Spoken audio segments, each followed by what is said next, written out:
Ang init ng dugo sa akin ni Ma'am Loli eh. Eh baka naman kasi sobrang lagkit ng tingin sa ng anak niya. Alam mo yan si Ma'am Loli, tingin ko may alam yan eh.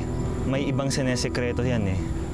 Talagang masama ang kutob ko dyan sa Migs na yan. Baka si Migs ang nasa likod ng pagkawala ng dalawang bata. Nakita na si Trudis at si Upeng. Puntahan natin sila.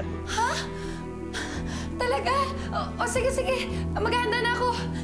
At baka magkakonnive sila ni Ched. Tita Ched! Trudis, Upeng!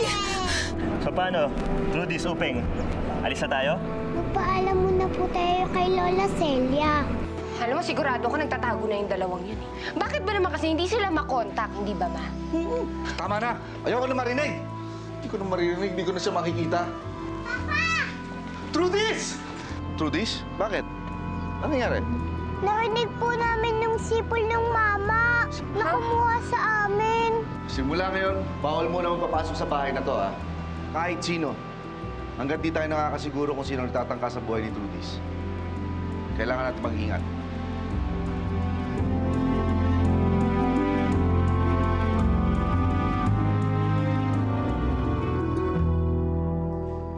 Oh,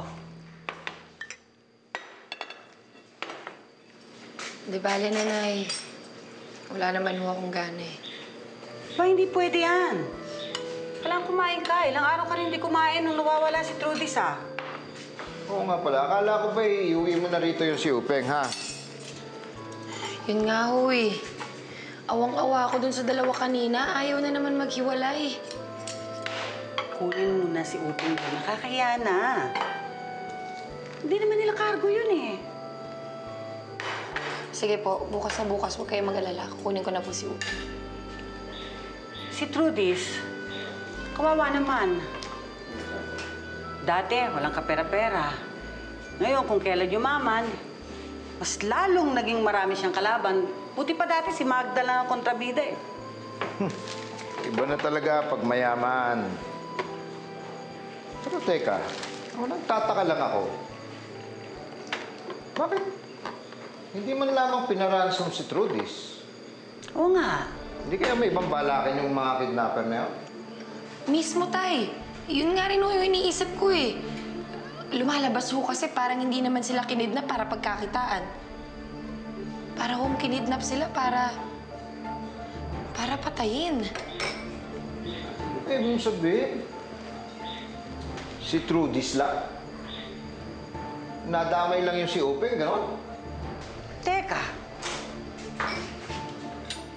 Sino ba ang mawawalan ng pera ngayong nandyan na si Trudis? Di ba yung asawa ni Nick?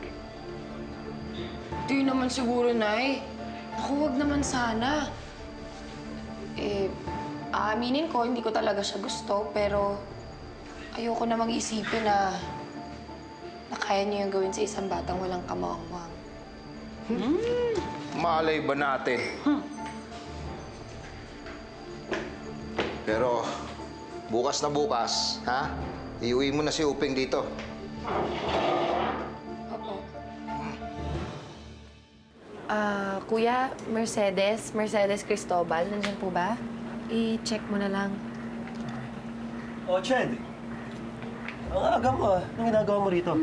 Eh, pinapacheck ko pa kay kuya kung nandyan yung pangalan ko sa listahan eh. Okay. Ano yan, Ben? Bagong protocol ni sir. Clear na kayo, ma'am. Teka, titignan ko mix kung nandito rin yung pangalan nyo. Mix. Okay na, andito kayo ni Alvin. Okay. Ba't pati ba naman tayo pinagsuspetsyahan ni Sir? Ano ka ba? Hindi naman siguro sa ganun. Siyempre, para lang safe, di ba? Para hindi pwedeng kung sino-sino lang makakapasok dito ng basta-basta. Okay na rin yun, para din safe yung mga bata dito. Kaso, pati tayo daming dyan.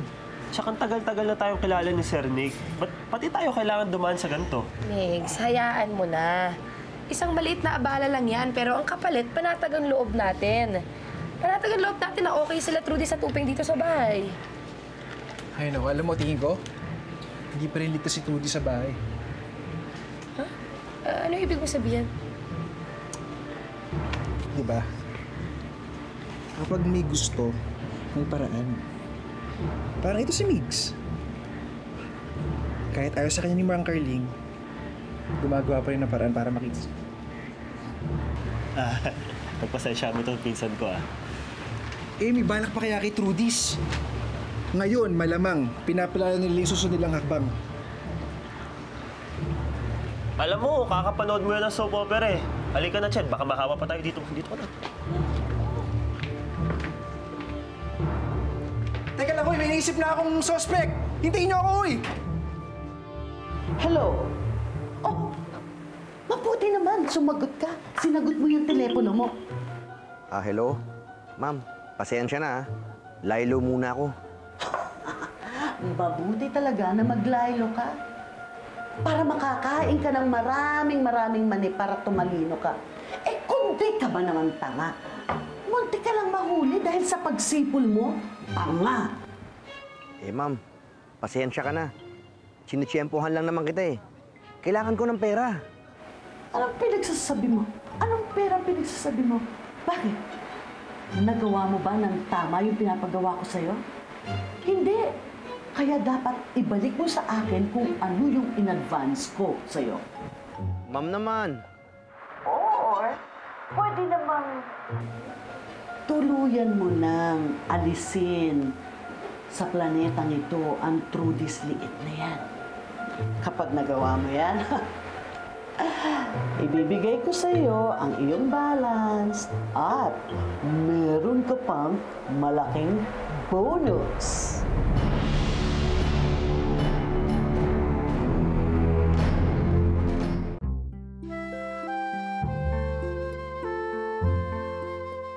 Tita Shed, hindi po ba pwede dito na lang tumira si Upeng? Ay, nako, Trudis, hindi pwede. Hindi naman kasi ito yung bahay ni Upeng. Huwag ka mag-alala, dadalaw naman kami lagi dito eh. Eh, meron na po pumasok sa gate, diba? Naku, kami pa ni Upeng, kayang-kaya namin pumasok, di ba? Shed, kakausapin ko daw ni Sir Nick. Ako na munang bahala sa mga bata. Sige. Balik ako, ha?